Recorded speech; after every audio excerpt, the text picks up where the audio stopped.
Dengan adanya embung ini bermanfaat bagi petani, setahun sekali bisa memanenkan padi.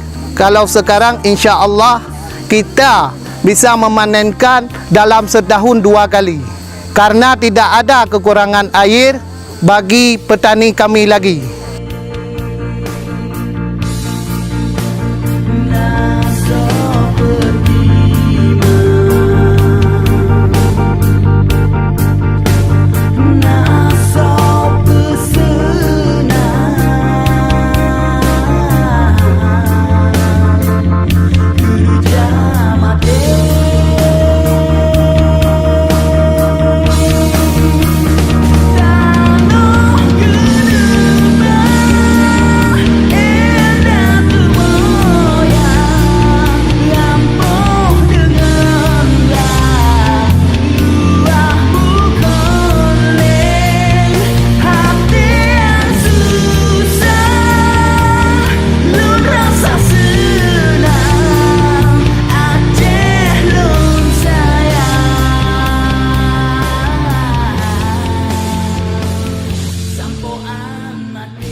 Terima kasih, dengan adanya dana desa kami bisa membuat embung untuk kepentingan masyarakat kami.